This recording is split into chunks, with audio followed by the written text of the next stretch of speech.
you very much, Mohammed, for a very illuminating introduction to the Brick Lane Circle, and a very warm welcome to all our guests here today, particularly Dr. Prabir Mukhopadhyay, who is the librarian and in the Department of Anthropology in Calcutta, and the University of Calcutta is where he studied history and library science, and he's going to talk on the ghosts of Bengal in search of a marginal character. I'm very excited to welcome you, Dr. Mukhopadhyay, for this forum, because when I saw the topic, I felt that this is an ideal kind of afternoon session when we are going to talk about thieves. And thieves is again, it's kind of counterpoised with the large, big characters in novels and literature, like robbers and dacoits. So I thought, to bring these kind of contrasts to this session would be quite interesting. So I know that you've also written widely on topics on Bengal's ghost stories, which is another interesting aspect that can be sort of conjoined with the idea of thieves, I think. And you're also authored the biography of Nagendranath Boshu, who is the compiler, the first of the first Bengali encyclopedia. So a lot of interesting facts can come out from all your works and all the collections that you're working with. And I understand that you're also compiling Pandit Ishwar Chandra Vidyasagar's writings at the moment. So welcome on this forum, and I look forward to hearing from you. Over to you, Dr. Mukhopadhyay. Thank you.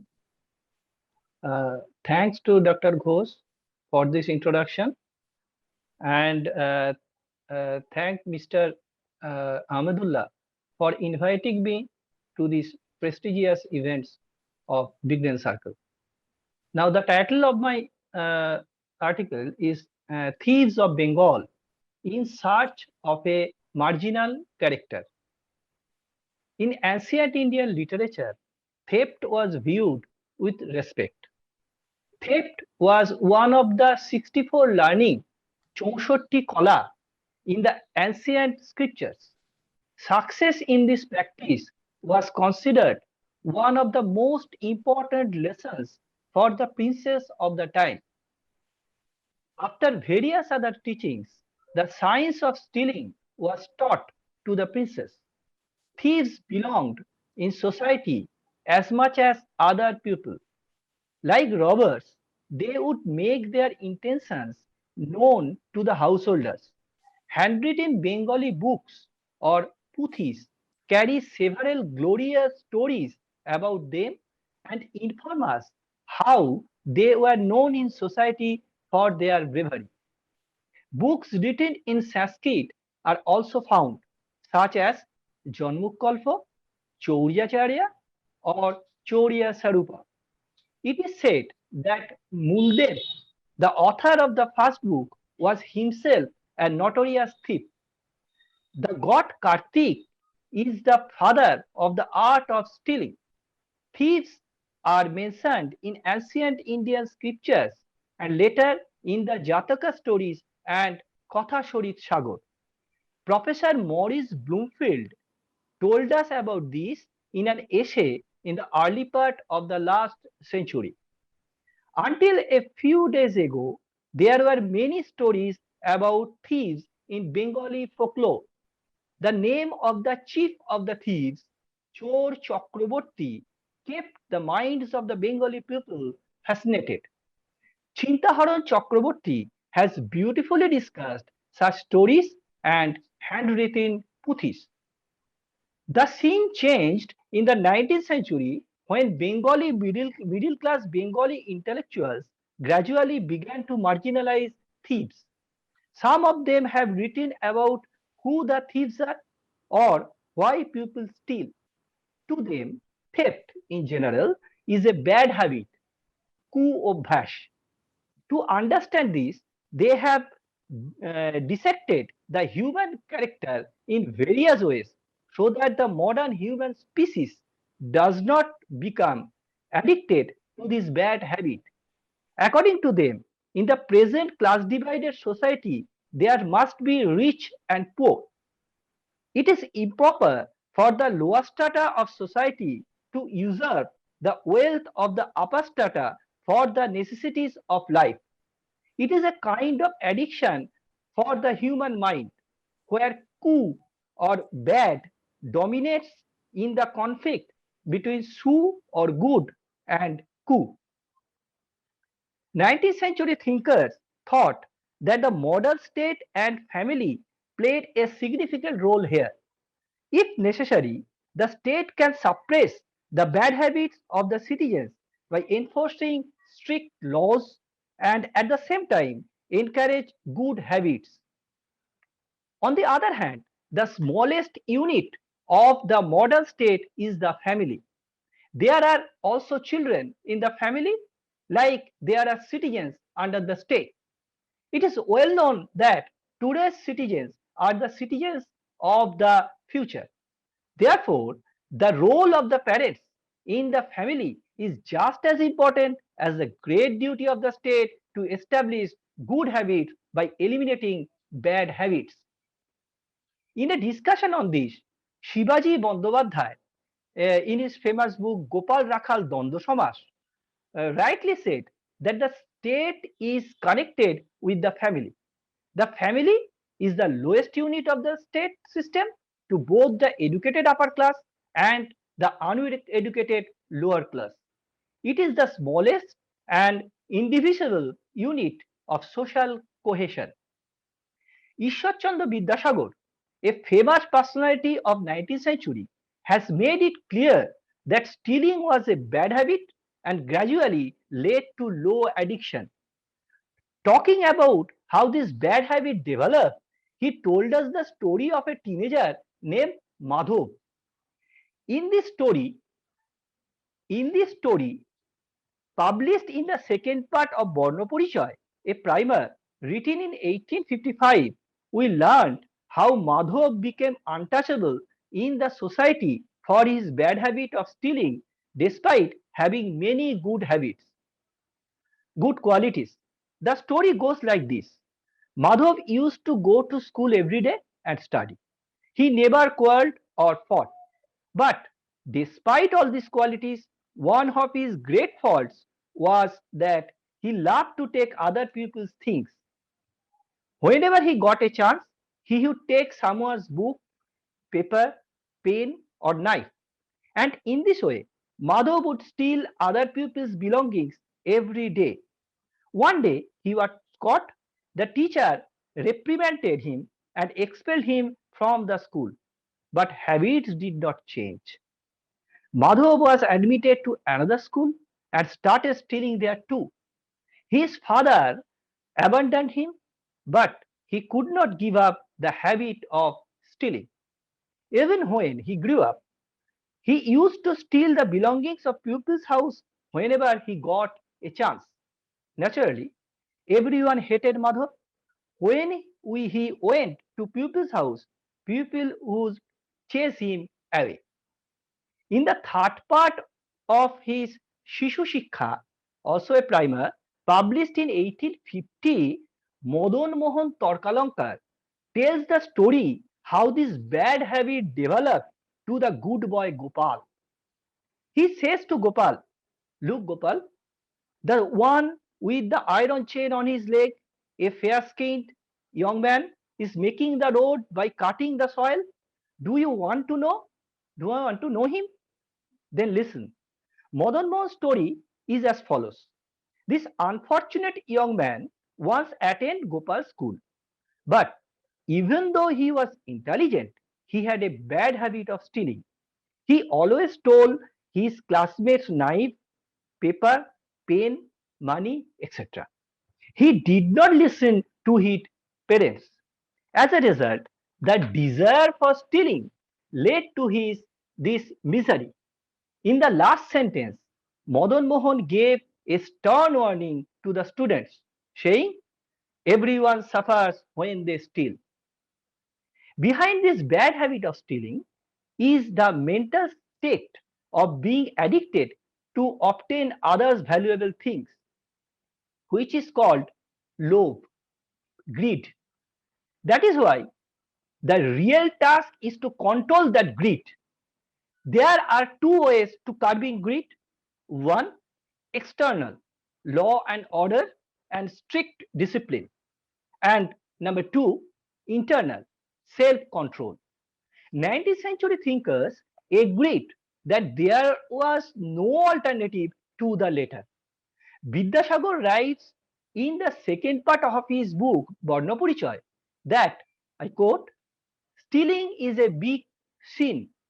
The one who steals is called a thief. No one believes in a thief. There is no limit to the thief's misfortune if he is caught. Boys should never steal. Parents must discipline their sons. If they see someone steal something, explain to them what is wrong with stealing. So, it is important to discipline children in the family and keep them under strict rules at all times. Children also need to understand that. That is why we see in the story of Vidyasagar that even a bad boy like Bhuban understands the need for strict rules and prohibition before his execution. Bad desires can be easily controlled with strict discipline. Otherwise, the social degeneration is inevitable.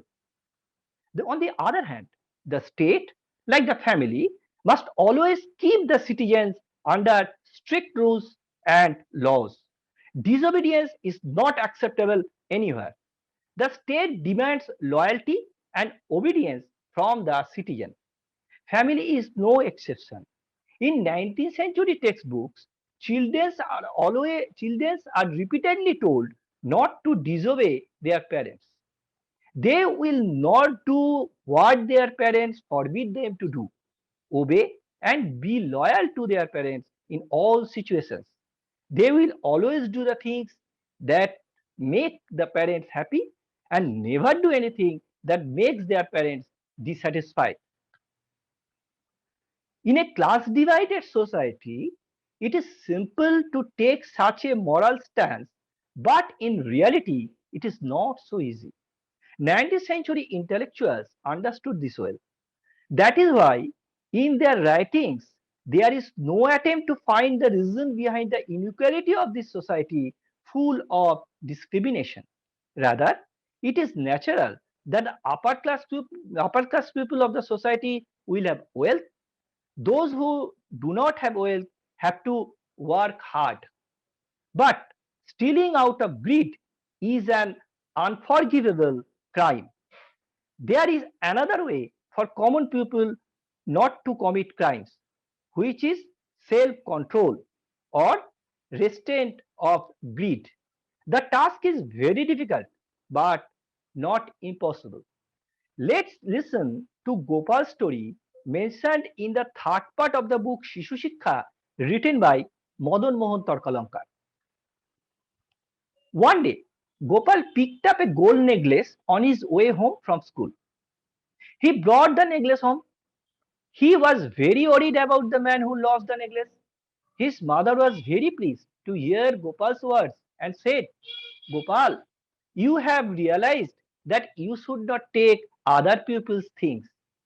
Obeying his mother's word, Gopal went to school the next day and handed over the necklace to his teacher.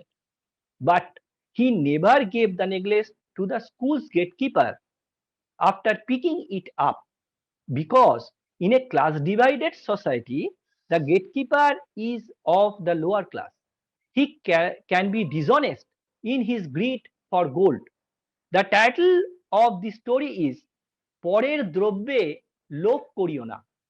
Don't covet other people's things. Controlling greed is the way in this way is a special pursuit of human mind. It is a training which can be mastered in repeated practice. Though difficult, But it is clear in the above moral story that it is not impossible. The teaching of self control or controlling greed is the main path for building a civilized citizen. It is the only way to curb the boundless aspirations of modern society. 19th century intellectuals have always been vigilant so that the question, why don't I have wealth, doesn't occur to the lowest strata of society. The rich will have money, and the common people will have the desire to be honest, self restrained. Vidyasagar has said this in the story titled Lok Sangbaron, Prevention of Greed, in the book Akhan Manjuri, written in 1863. If such a rule is not in the society, the social balance will be disturbed. There is no other way to survive. If you follow these social rules, you will get worldly happiness, and if you don't, you will be expelled from society. Akshay Kumar Datta, another intellectual of the 19th century, thought that people do all things by being driven by the innate instincts of mind. The instincts of mind are arranged in three stages, and the order is from low to high, namely low instinct, intellectual instinct, and religious instinct. Sexual desire, aggression, and the desire to steal are low instinct. Intellect is the instinct that gives rise to the honest path, honest desire, and the power of judgment. Devotion, justice, and the desire to do good to others are religious instinct. One of the reasons for such low instincts as the tendency to steal is, I quote, the desire to get someone's things from others, unquote. In the words of Akshay Kumar Datta, when greed for other people's things is too much, the desire to deceive and steal from others comes to mind. In his book, Akshay Kumar explores how low instincts are formed and how those instincts can be overcome or sublimated. He thought that the main reason for the addiction to low or bad instinct was to deviating from the path of religious conviction and surrendering to iniquity. The way to get rid of this addiction is to surrender yourself to the path of intellect and religion. That is why, in the modern state, the citizens are punished so that they do not become addicted to low instinct. Thus, in the 19th century, the worst example of the business and abomination of human character became theft, and the thief community who adopted this profession. Thieves, by nature and physical traits, became different in modern society. They gradually became a separate society, as if their presence in a decent society is not convenient. An article was published in Madhub magazine in 1881 on such various aspects of the character of the thief. The author of the article was Kaliprashanna Bandyopadhyay, and the title of the article is Chor Chorit, or the character of the thief.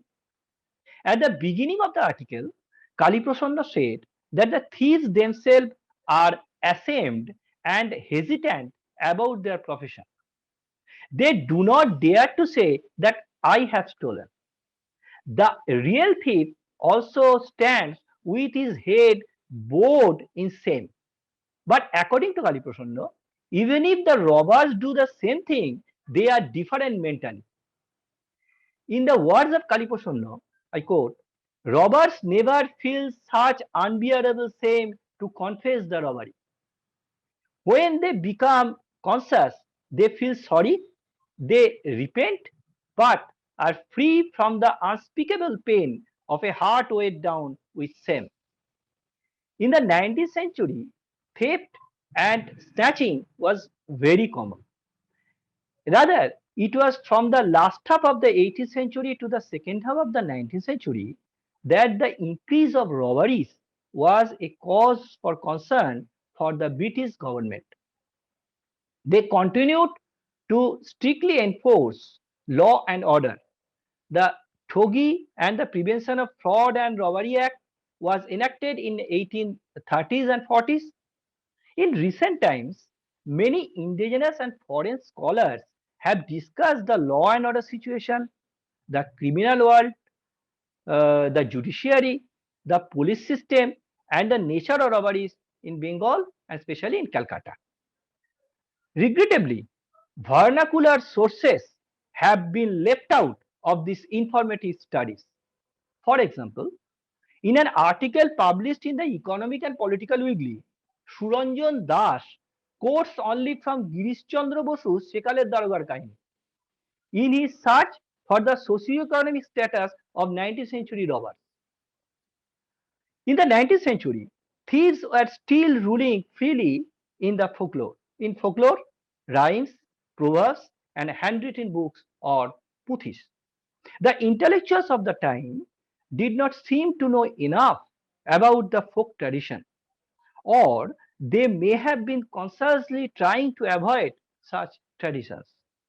These pre-modern traditional thieves are people close to society. They are neighbors.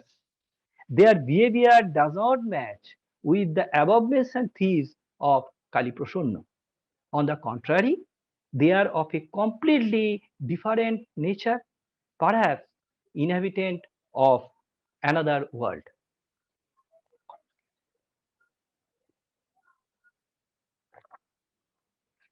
In the world of Bengali folklore and Puthi, only thieves are the heroes, not robbers. They are not ashamed of their profession, but they reveal their existence in front of everyone and tell their peers what to do. This king of thieves is the proverbial Chor Chakraborty of Bengal. These stories are meant to speak of their excellent intellect. Chintaharan Chakraborty said in one of his writings, uh, The Art of Stealing in Bengali Folklore, I quote, many such stories are prevalent in the rural areas of Bengal. The sharpness of the thief's intellect is the subject matter of these stories. Unquote. The author of such a handwritten puthis is Bir Kashishwar. Based on this, a book called Chor Chakraborty was published by Habibi Press of Sibdah Hajipara in 1895-96 under the name of Golam Maula. We find the puthis in the manuscript department of the University of Calcutta, Kuchbihar Library Collection, Bongio Sahitya Parishad Library, and Dhaka Museum Collection. We have also seen the edition of the said book published in 1926. Here I am showing the Puthi, the Bengali Puthi, handwritten Puthi, which is printed. Just a minute. This is the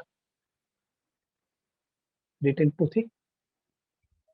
Chohi Chor Chakraborty, author Pashupati Kashishwar Dev, first edition, edited and published by Munshi Abdul Fattah Siddiqui, Munshi Golam Maula and Sons, Habibi Press, 64 by 3 Mechua Bagan Road Street, Kolkata. The 80 pages book, year 1926. This is it is a Puthi, printed Puthi. So,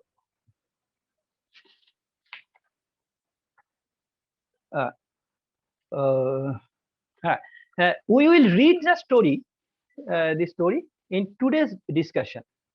The protagonist of the story is a thief named Khorbor. His father was Ugrosen, a member of the royal court of Vijayanagar, and his mother was Gunavati. After learning various sacred scriptures, he learned the art of stealing. Meanwhile, The condition of the thieves was aggravated by the oppression of the king of Champavati. The news reached Kharbat. In anger, he vowed, I am the king among thieves. Why this misfortune despite my existence? I will destroy the kingdom of Champavati. Will my name Chor Chakraborty be vindicated? Of course, in the character of this thief, Kaliprasanna Ghosh could easily find his desired masculinity and greatness. These thieves, however, are not fox-like. Their character shows the tiger-like heroism and bravery of the robbers. It is not that these thieves enter silently, steal silently, but they start the work by informing the king in advance. They are not ashamed, they feel heroic. Khorbor entered the city of Champavati alone to teach a lesson to the king, and through various incidents, he humiliated the king and finally married Princess Malavati and returned to his native country. In that time, greed and the desire to get something from others were presented as causes for the crime called theft. But in the above story, a different trope is found. Stealing is a profession here. The profession is not right at all, but it has its aristocracy and nobility. If you want to learn the profession, you need hard work, you need to apply your knowledge and intelligence. Only then it is possible to become elite in the society of thieves. This is the only profession for them. However, they did not forget to respect social etiquette in a class divided society. Therefore, theft from the home of Brahmins, respected donors, and Vaishnavas living in the upper strata of the society has been strictly prohibited. From the end of the 19th century onwards, robbers gradually became predominant in the Bengali mind. Bankim-Chandra Chattopadhyay's writings are full of robbers. Novels like Chandrasekhar, Anandamath, Kopalkundala, etc., written in the 1880s, contain description of robbers. Devi Chaudhurani, the heroine of the novel Devi Chaudhurani, is a robber herself. In the Oitihashik Bhumika or historical introduction of this novel, the historian Jodunath Sarkar states that even the Khati Bangali or genuine Bengali Jamindars of the countryside used to commit robberies. In Rajshahi and Pabna district, there are stories of such robbers. There is also the presence of robbers in folklore. The story of robbers chiefs like Maniktara Dakat, Nizam Dakat, or Mansur Ali Dakat was prevalent in folk songs. Nevertheless, there were regrets about why modern writers do not write novels about them. Bishe Dakat, the first novel in Bengali about robbers, was written in 1897. Srish Chandra Mojumdar is the author of the famous Vishwanath alias Bishe Dakat of Nodia. In this historic novel, Vishwanath is the protector of the poor. In the English title page of the book, he is the Robin Hood of Bengal. Gradually, not thieves, but native Robin Hood took its place in literature. In Rabindranath's poem, Bir Purush, the male child defeats the whole band of robbers in his imagination. Again, in Rabindranath's Sahajpat, which is popular with children at the primary level, contains the story of the author being attacked by robbers and saved by the servant Raghu. At the beginning of the 20th century, Jogendranath Gupta started publishing the traditional stories of the robbers of Bengal in the Bengali magazine Shishu Sathi. The stories together were later published under the title Bangla Dakat and gained popularity.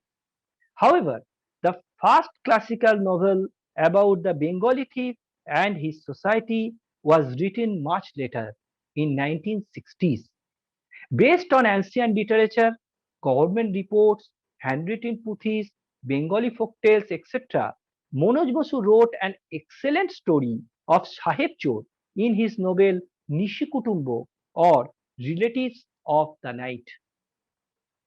In written form, the story of the thief was first published in 1812, compiled by William Carey, pastor of Shirampur Mission.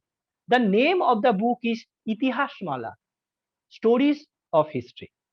However, we find the story of thief in Raikunakar Bharatchandra's poem Annoda Mongol, written in 1752.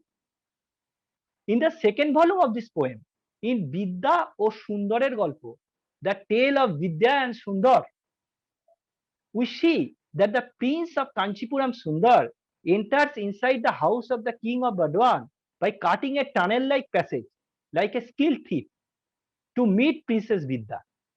Here, the poet has used the trope of theft to create an exciting atmosphere for the reader. The story of the traditional thief has also been told in Vishwambar Datta's play Chor Vidya Boro Vidya, published in 1864.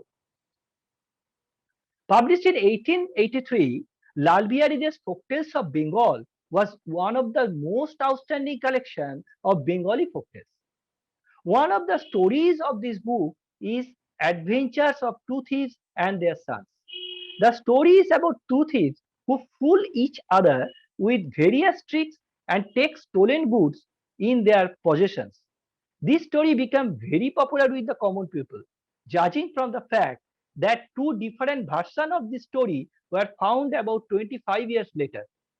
The first is Gyanendra Shashi Gupta's Chorer Golpo, the thief story, in 1905, and the second is Jogindranath Sarkar's Choto Chor o Boro Chor, Little Thief and Big Thief, in 1906. In this way, through printing technology, the popular folktales of Bengal gradually began to take their place in literate society, especially in children's literature. In fact, in the second half of the 19th century, the concept of crime was changing in legal proceedings. Today's society needs to find out the real reason behind a theft or robbery. That is, to identify the crime. The provisions of punishment are made by the court statement and the law based on the gravity of the crime committed by the offender. The task of the investigator is to find and gather various clues and to reach the crime through a continuous selection and elimination process. A new branch, criminal science, was created to search for such causal sources. It is now necessary to acquire this modern knowledge using great intellect, social analytical ability, and technological techniques. Modern science has set out to unveil the dark side of human mind. A group of trained classes emerged to compete with the criminals of the time by replacing the darogas or old local police officers and chowkidars or village watchmen. Today's detective, in the words of the literary personality Sharadindu Bandyopadhyay, is a Sotyanneshi, the truth seeker, whose job is to find the truth and reveal it to the public.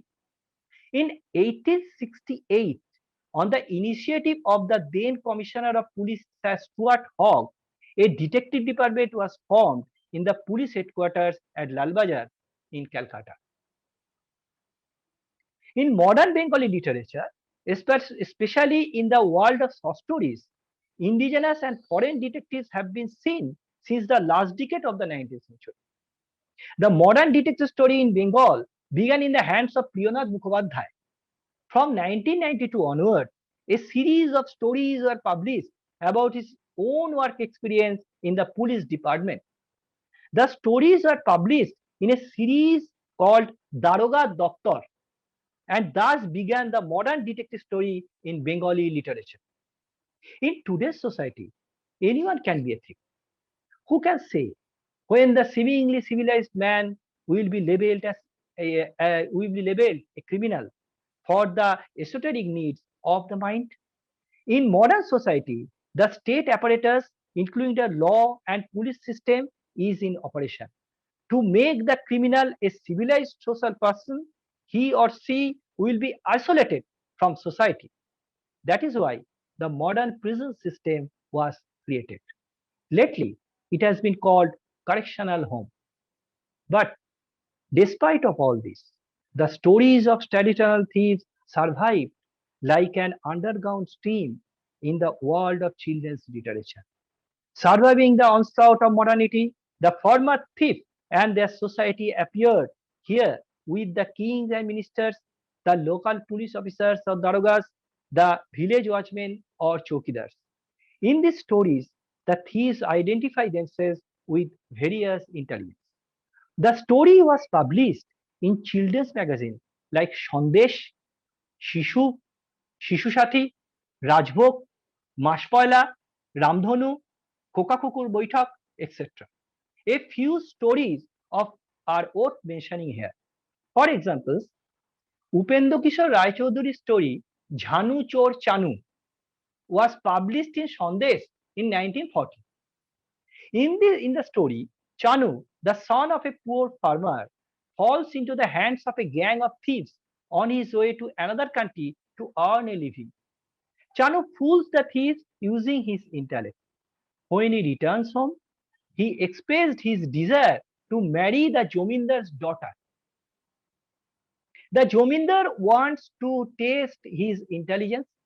Chanu first steals a fried duck from the Jomindar's kitchen in front of everyone.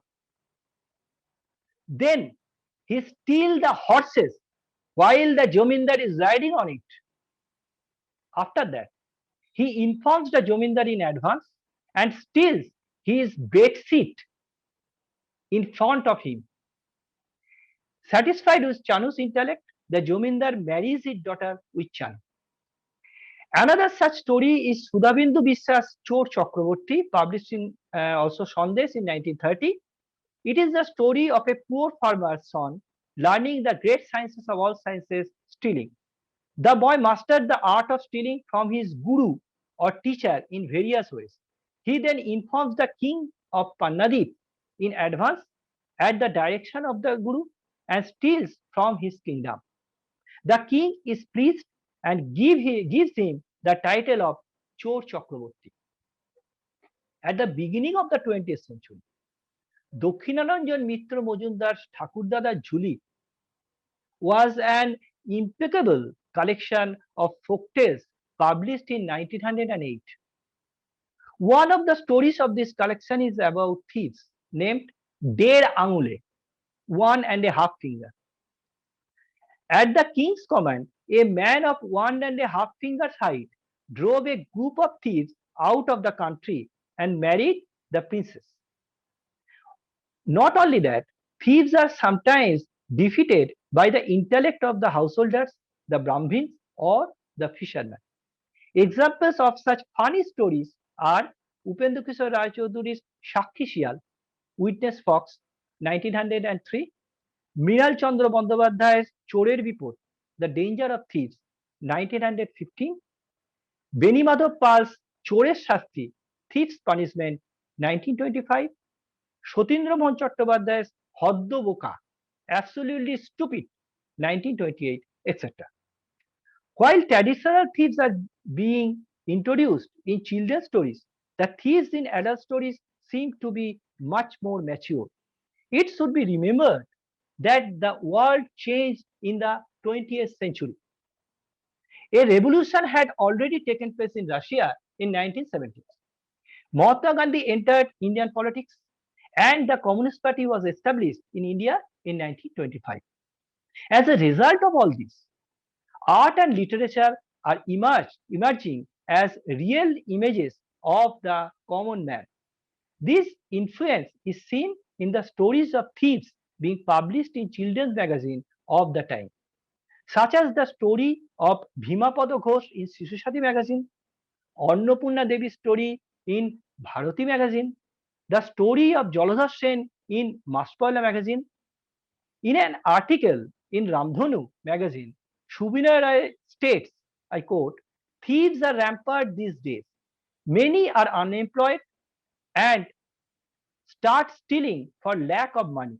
This number of thieves is now very high, as millions of people are unemployed in almost every country in the world." Unquote. The burning problem is now hunger. Naturally, 19th century morals began to be presented in a new way. Shibratan Mitra recounted such a story from the ancient scriptures. The story is about two sage brothers, Shankha and Likhito. One day Likhito came to his elder brother Shankha's ashram or sage house with intense hunger. Since he did not find his elder brother, he ate some fruits from the tree. Shankha returns and convicts his brother of being a thief. Likhito's hands were cut off by the king's order.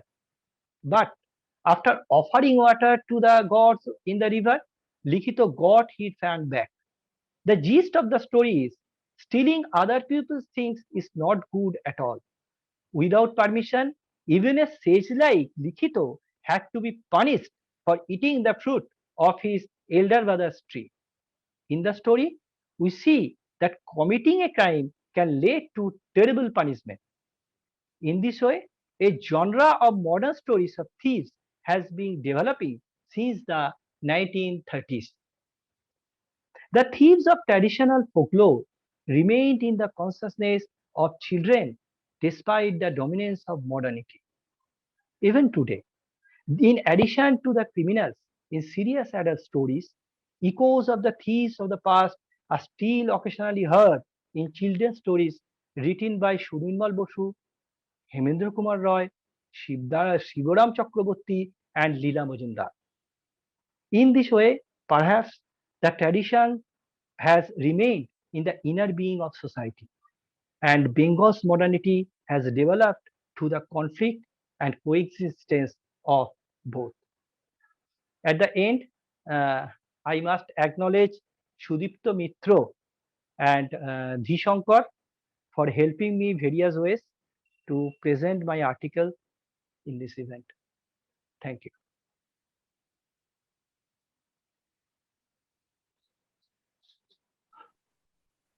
Thank you very much, Prabir Mukhopadhyay, for this very illuminating paper and various layers that you've built with reference to vernacular literature, and also,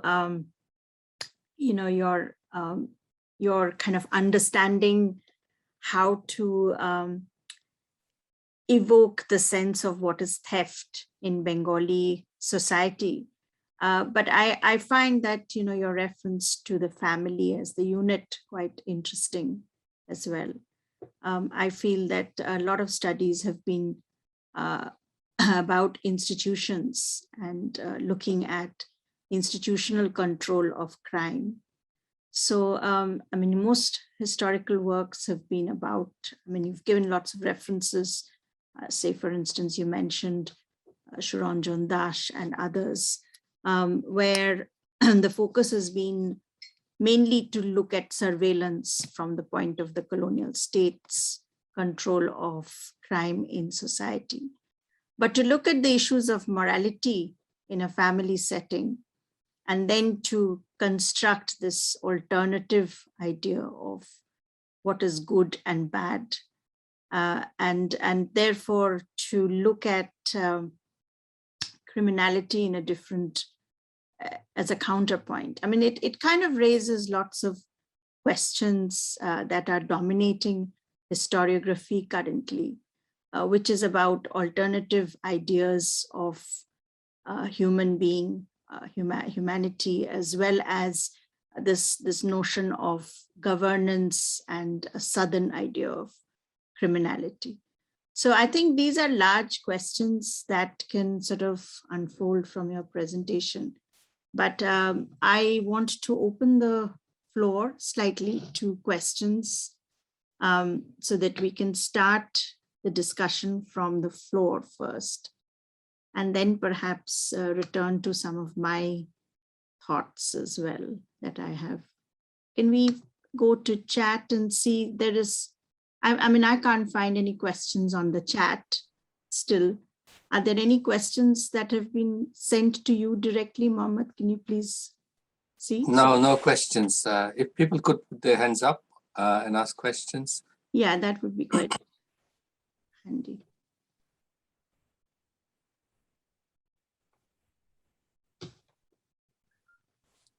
Maybe you should ask the first question, Sanjukta.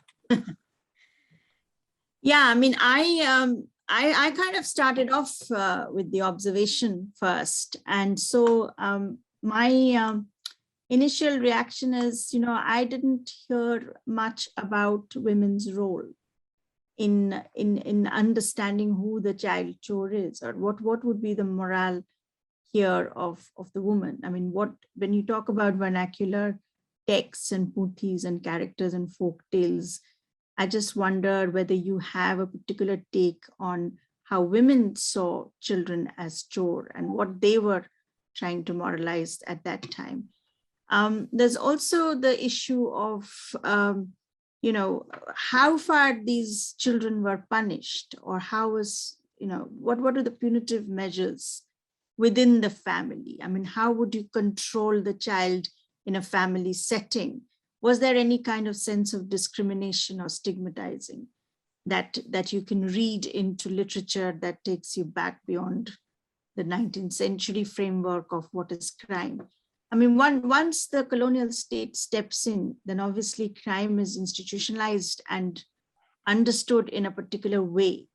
But you have more to say of the pre-colonial kind of setup. So, you know, firstly, the readings of the folk tales will be very different from how they were written in that period. And secondly, there would be other editions of these folk tales that are coming out in the 19th century as well. So it's the representation of the crime in these literatures that would be quite, you've given lots of details, but I just wondered the role of women firstly. And secondly, about, you know, punishing the children, the punitive aspects in a family setting, in a domestic setting is what I was wondering. Do you have anything to say on that?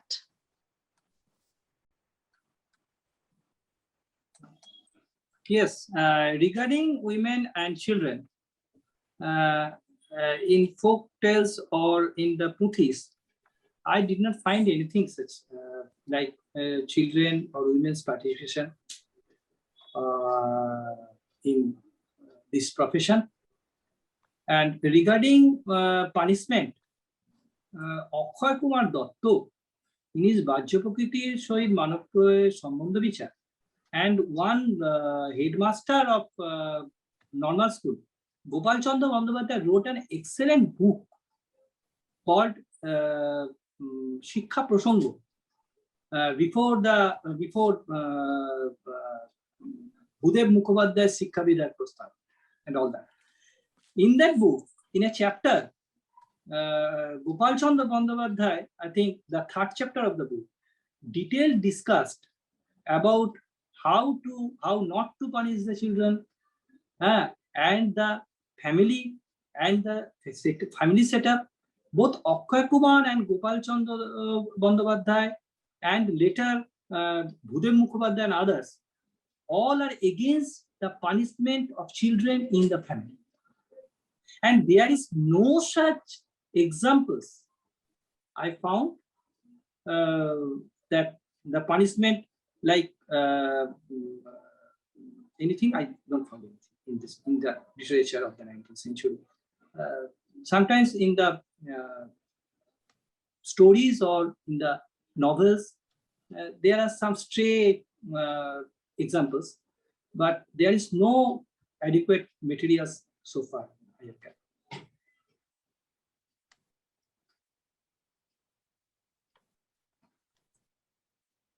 Can you hear me?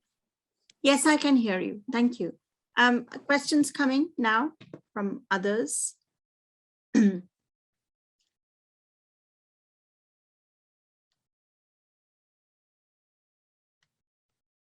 Not yet. Mohammed, do you have anything to ask at this stage?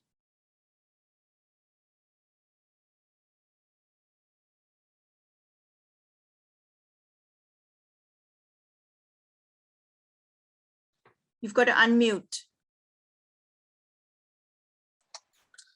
Yeah. You talked about Thieves of Bengal, right? And Bengal is part of the great India historically. So culturally, and it's not really separate. So how did say people in Punjab, for example, or in other parts of India view thieves? You said thieves were regarded positively, but robbers were regarded in a very kind of not nice way. How did Bengal differ from other parts of India?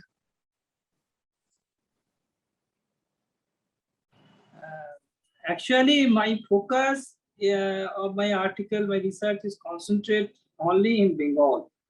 And it is from the pre-modern structure, the pre-modern stories of thieves, and how they, in the coming of modernity, in the 19th century intellectual, and the coming of modernity, the onslaught of modernity, they became inherent in society, in the children's stories.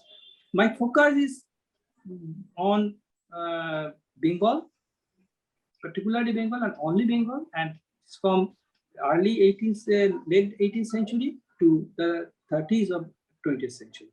That's all. Obviously, there are thieves, there are stories, there are so many thieves in South Bengal in ancient times. Maurice Bloomfield detailed discuss about it, and but I am not interested in that. Of course, the information is will enrich me, but my concentration was particularly in Bengal. That's right. That's all. Just one more question. You had how they usually divide in the Indian history, like ancient history, then there's a Muslim period and British period, and so on. How they viewed thieves, were they different in different periods? I am against the division of that Hindu-Muslim thing, ancient, medieval, or modern. These are all bogus, in my opinion. So I am not mentioning anything about Muslim period or Hindu period. I am just focusing on the modernity and the traditional stories and the thieves of Bengal. Obviously, if you want to know the stories of ancient thieves and their character and their society, Maurice Bloomfield's is a fascinating article wrote by Maurice Bloomfield, I mentioned. The article is The Art of Stealing in Hindu Fiction, American Journal of Philology, 44, 1923. So it's a 50 or 60 pages article.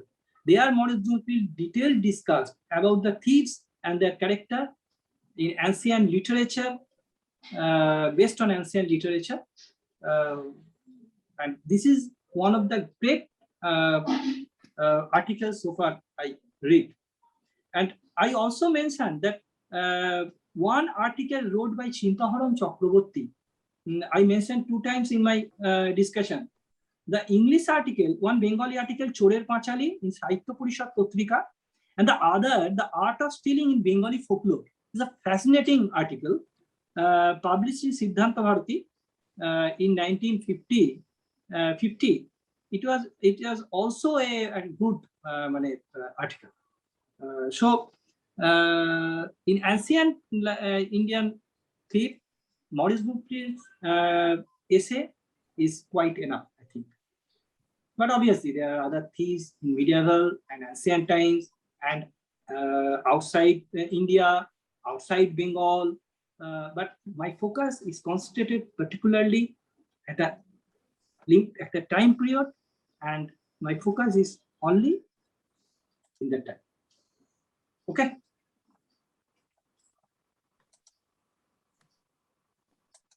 Yeah, thank you for that response. We're still waiting for questions from the floor, but I'm quite sort of interested in a few things from your paper. One is focus on obviously Bengali literature, Bengali texts, and Puthi Saitto, cheap prints, and others. So I just wonder whether what would be the purpose of studying thieves in the first place, and to look at them as marginal characters. I mean, I was quite intrigued with the title that you were looking at it as marginal characters, principally because of how thieves were perceived in society by the elites, by households, and who actually were sort of making them look marginal, even though they don't like to think that they would be marginal. So on the one hand, there is some kind of valorizing the thief as if they are part and parcel of society. But on the other hand, you seem to keep to that Western trope of them being marginals in society. So you're kind of, you are imbibing in some ways the Western framework of who a thief is and what their position should be in society. So that kind of a morality issue is there. But on the other hand, you're showing that they could be they could be glamorized. They're the where they're part of a nationalistic thinking. So I'm just wondering whether the thieves in the literature are part of the nationalist narrative, which is also emerging in the period you're talking of, or they are appearing as something separate, as if they are another way of saying what is good or bad as human beings, whether there is a humanistic element that is emerging from these narratives. So, this is also a time, if you look at European studies, then, there's a lot of thinking around who is the universal man here, who is the universal human, what are the qualities of that? So those kind of character-specific analysis is there in the literature. And so I'm interested in the vocabulary of it. I'm interested in the terms that are used to describe the thief. And hence it is possible to then say that if we put together these various terms as to how the thief is perceived in literature, does that match the way people talk about those thieves in society? What is the way of finding that? Probably through oral history or literature, whatever we can find in other genres, whether it's songs or music or whatever, or theater, for instance. So, because you also touch on famine times and famine literature, and famine literature is also about, a large part of that is also other genres like theater and art. So it's the representation of the thief and how it changes, from being, from a nationalist narrative to something different, that we can then say that this is not just a derivative discourses, to go back to that same Partha Chatterjee's take on what and how we should look at agencies of the time, to something that is very specific that we can then spot in South Asian studies on crime and criminology. So I'm just thinking about, your take on the vocabulary and your reading of those terms of how you describe the thief.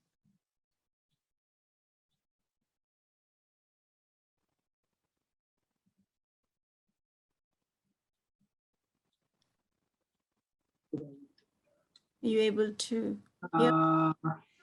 Yes. Thank you for your discussion again. Yes.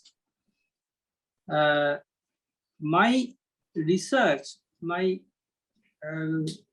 is based on the question of modernity.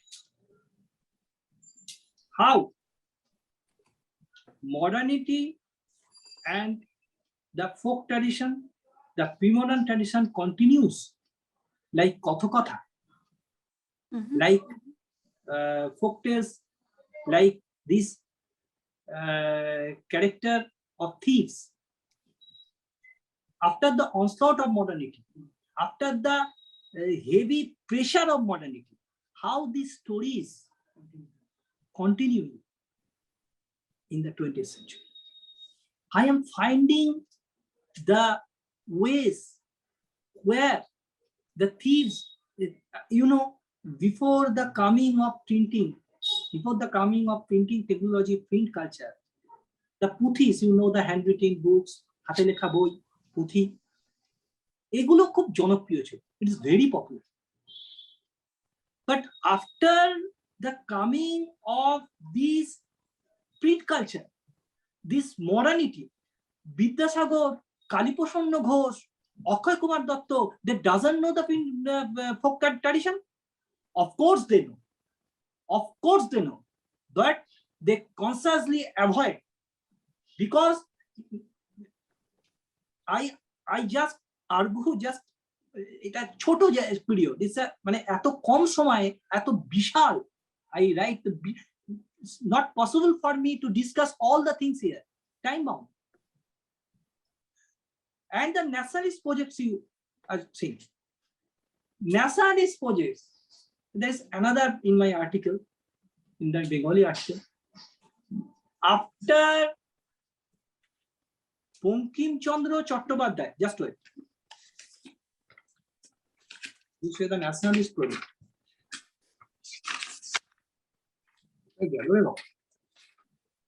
Yes. Bankim Chandra Chattopadhyay, I missed to mention, Bankim Chandra Chattopadhyay wrote one classic satire in Kamalakante's Daptar in 1885. That is called Biral, cat, meow. Just this sound. Bankim Chandra Chattopadhyay wrote a satire called Biral, cat, in his book Kamalakante's Daptar in 1885. In this part, the author hears an argument in favor of stealing from a hungry cat against the financial inequality of society. See, just one satire in 3 pages, Bankim Chandra mentions. But in his novel, Bankim Chandra's idea of robbery, the bravery, the Bir Purush, that hero-like, that tiger-like, discussed by Kaliprashanna, Bankim Chandra and others, and also Rabindranath Tagore and others, take this tiger-like heroism of Dhaka. Because in the late 19th century, when the nationalism, in 1885, National Congress established, and after that, nationalism and this character of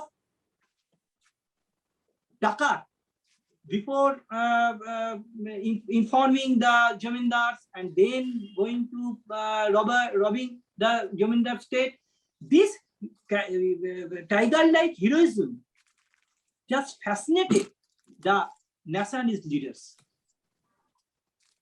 I discuss all the things in my article, but there is no space here to discuss all the things. Thank you for mentioning this. And regarding shabdo, regarding words of this folk tales and all that, I have found so many words on of chor in puthis, particularly in printed puthis and handwritten puthis in Sahitya Parishad Library, National Library.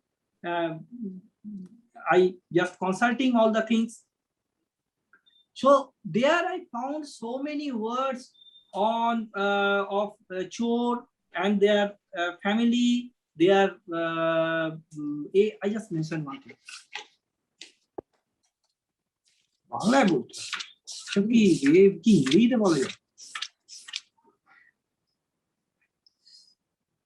just read one Puthiye from my Bangla essay.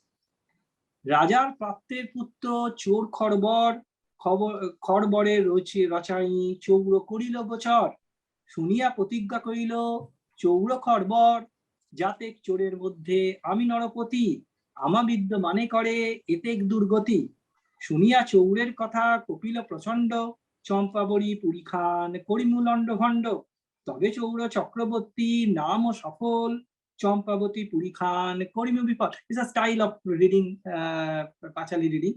So there are so many words and I have to look after on explore again all that things. So thank you for your comments and I am discussing and I am trying to incorporate and thank you again.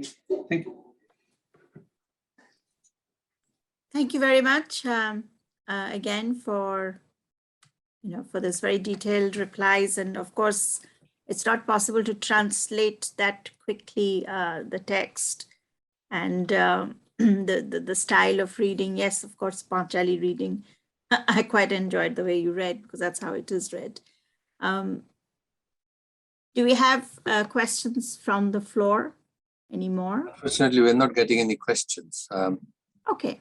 So if there's anything that people want to raise in particular for this presentation, then that, or we can conclude, I think. Excuse me, am I audible?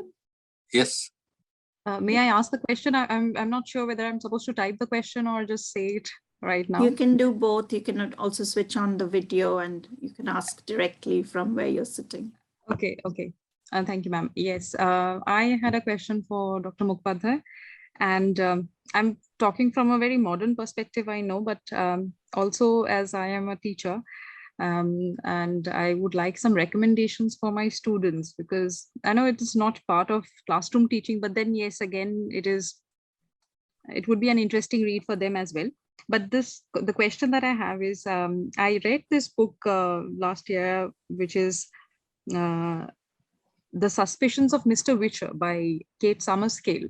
It was published in 2008, and it basically talks about the origin of the so-called Great Victorian Detective. And Dr. Mukhopadhyay has already talked about, talked about the origins of Lal Bazar police.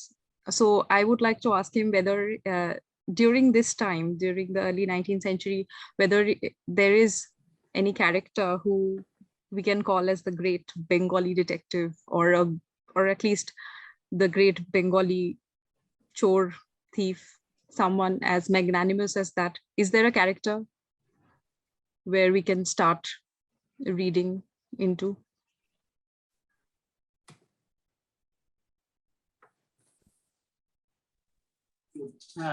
Thank you for your question.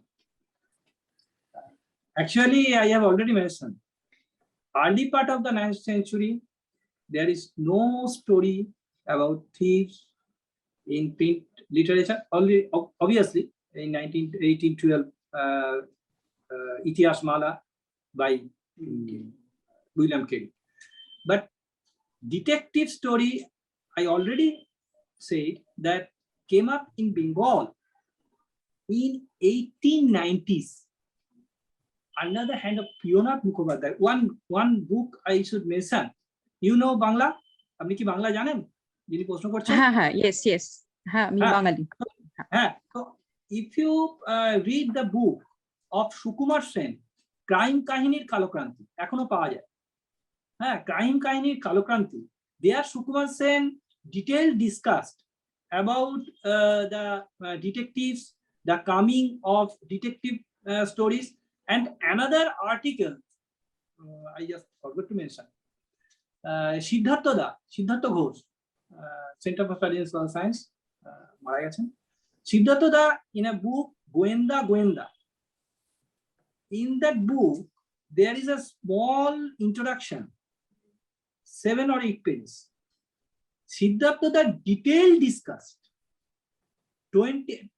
late 19th and earliest 20th century detectives and detective novels, stories in detail. If you read first Sukumar Sen, then Siddhartha Da, then you find all the great detectives, all the Mohila detectives, female detectives. You know Krishna, Prabhavati Devi Saraswati, 1940s by Dev Sahitya Kutir যখন আসছে, after coming of Dev Sahitya Kutir publishing in 1930s. It is not my purview of my lecture. If I go beyond 1930s, I should discuss Dev Sahitya Kutir's publication, a series of publication, a series of stories there, still not discussed anymore. So these two books, one is article by and Siddhartha Ghosh, and another is Sukumar Sen's this book, Crime Kaini Kalakranti. And regarding this modern science, criminality, and all that, there is one again a Bengali book by Topon Chattopadhyay, Lalbajar Shekaloika. It's a small book, but you find there the establishment of this detective department in Lalbajar, how they formed, and all that. Okay. Thank you, sir.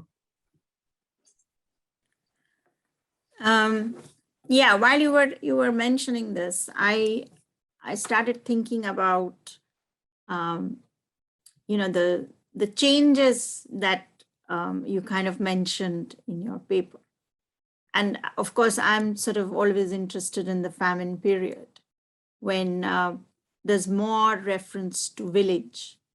The contrast of the village and the city becomes quite important during this period of famine literature, when there is large-scale migration from the village to the city, and you find reference to different kinds of socially ostracized categories, where there is a lot of discussion on the morality issue, whether you're begging food or you're stealing food, for instance, during famine.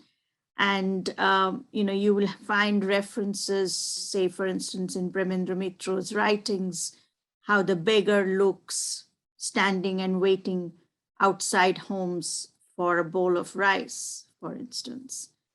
And so if you stole during famine, the representation would be quite different to how you would be stealing when you're not hungry. So I think, the hungry generation's perspective of stealth is slightly different or is changing.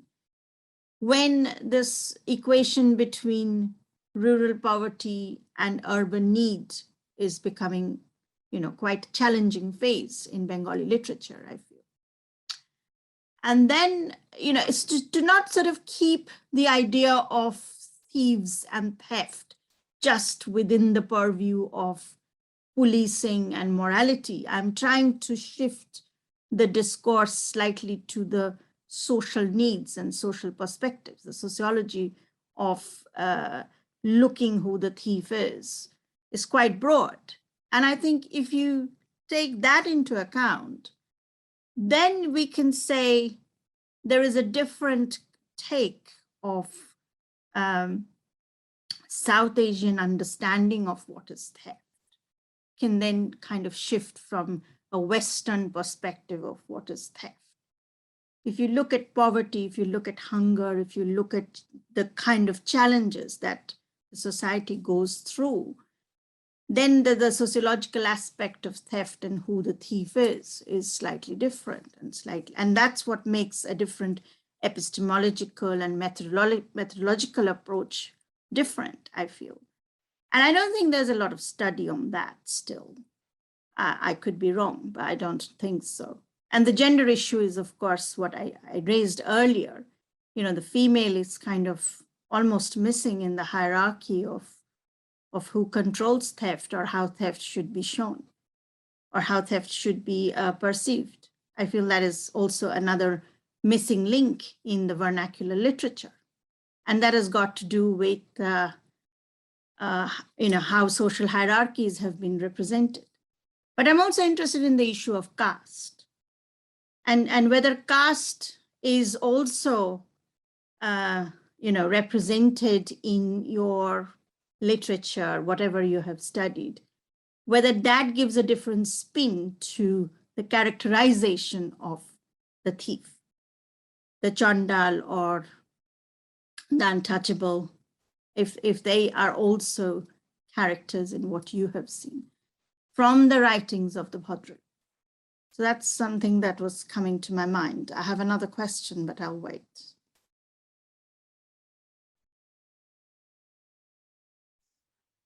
Thank you again. So you are talking about hunger, 1940s, coming of famine, that Sohor and Gram question, and all that. In the last part of my article, I say that a different genre of writings, different genre of modern stories of thieves have been developing since 1930s. Mm. And I mentioned the Shibratan Mitra's one great golpo story, that Shankho and Likhito. There you see Shankho, the elder brothers, and Likhito, who came to the ashram with hunger, take fruits from the tree, cut off his hands, and the main question here is hunger. I already told that Subina Roy's article in Shishu Shati magazine, in Ramdhanu magazine, that thieves are rampant these days. Many are unemployed and start stealing for lack of money. This number of thieves is now very high, as millions of people are unemployed in almost every country in the world. So the question in 1930s, 1920s and 30s, after the First World War and between Second World War, the whole scenario of socioeconomic structure is now changing. And that's why the story of thieves must be changed. Must be changed. Whether it is a children's story, whether it is an elder story, a mature story. You know, in Bengali short stories, new type of detectives are coming, and new type of thieves, new type of crimes are committing at that time. That is why, obviously, you said rightly that in famine, the hunger question, the fruit, and I already mentioned one satire of Biral, of Bangimchandra Chakrabarti. That Biral, who is in hunger, just talking about his arguing, why I am stealing? Why I am stealing from householders' house? Why I am stealing? He debating that, and he questioning the author and questioning the socio-economic structure of 19th century. I just forgot to mention, I already read that. So after 1940s, the whole scenario is changing. I am not against, I am saying I am not concerned. I know the all things, but I am not concerned because I am just focusing on modernity and the pre-modern tradition, how they are already in our stories, in our folktales, in our golpo, ঠাকুমা দিদিমার গল্প, মুখের গল্প, কিভাবে এগুলো থেকে যায়. I am just searching this. Okay. And about that caste question. Again, in the Puthi literature, I have already mentioned that they do not steal. I read, আমি বাংলাতে আমি বলে দিচ্ছি, I already said in English, but in Bengali, আপনার সুখে তোমরা যথাতথা যাও, ব্রাহ্মণ সজ্জন এড়ি চুরি করে খাও. ব্রাহ্মণ সজ্জনের হাতে চুরি করা, not from Brahmins, not from donors. ব্রাহ্মণ সজ্জন দাতা বৈষ্ণব তিনজন, Brahmins, the donors and the Vaishnavas. They are the upper strata of society. ইহার ঘরে চুরি না করিও কখন, always maintain social etiquette, social balance. So these type of things are there. Thank you. Thank you. That's great. Kind of answers many points. I'm always having questions, so I'll just stop. And I just wondered if there are others who have anything to observe or say, even if it's not questions, but if you have any comments, then please sort of raise your hand or switch on your video and just, you can speak from where you're sitting. That's absolutely fine as well.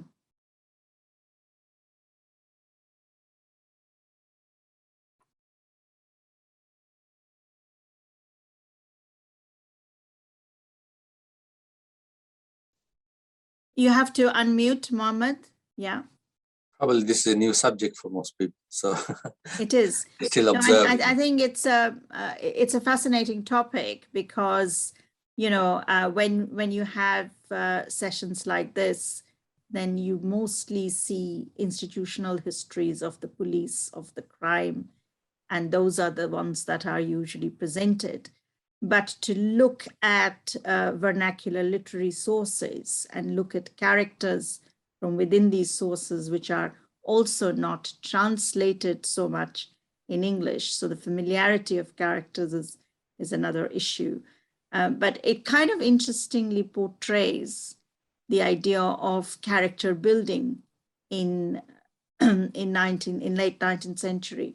And then we can see how the character of the thief is no different from how masculinity is perceived, strength of the Bengali character. So is there any way we can say that, Prabir, that the way the thieves have been characterized, or you're looking at the continuities of the tradition of Thakumar Jhuli or choras or folk tales in the context of nationalist literature? Do we therefore, can we say that, when morality and moral instructions you get about who the good wife is in domestic manuals, do you see that, the thief and the characterization of the thief, or these characters are only in children's literature more, or are they also part of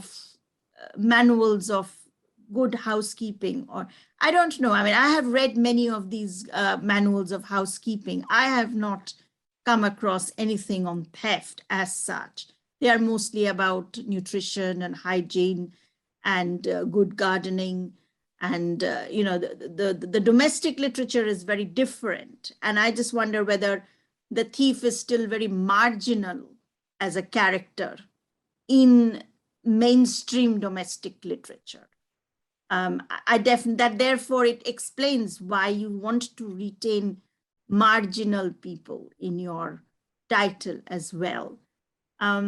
But maybe things change a little bit when, say, Tagore's Kabuliwala, for instance, which is a very classic example of, who the thief can be, the outsider beyond India, the Afghanistan character that the Kabuliwala is in Tagore's, which a story which many of us sitting here among the audience should be more familiar with because of the films as well.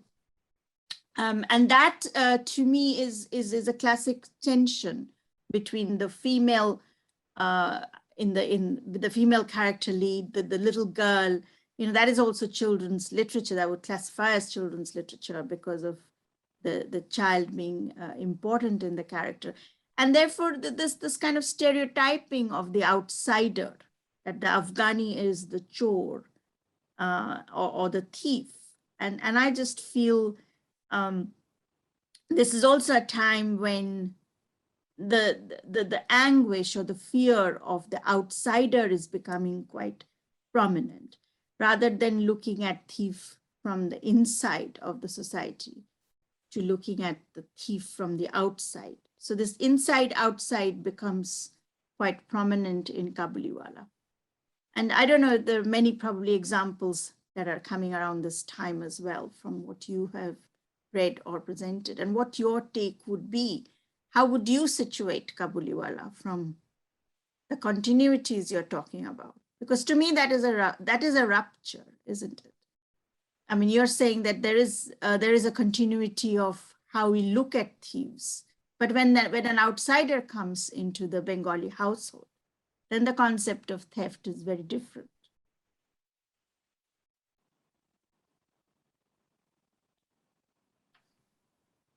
Now, yeah, so many questions actually. The first thing is you see the first question is in popular consciousness. Actually, in the 19th century, there are stories and there are so many plays like Choler Opor Batpari, Chor Vidya, Boro Vidya, and in Bhavani Chand Bandyopadhyay's Duti Vilas also, there is a presence of that thief in 19th century. But I don't find anything about thief and the character in the women's moral stories and all that. But regarding Kabuliwala, it's a fascinating story. You see, Kabuliwala is outside, of course, from Afghanistan. But the question is, Kabuliwala has plenty of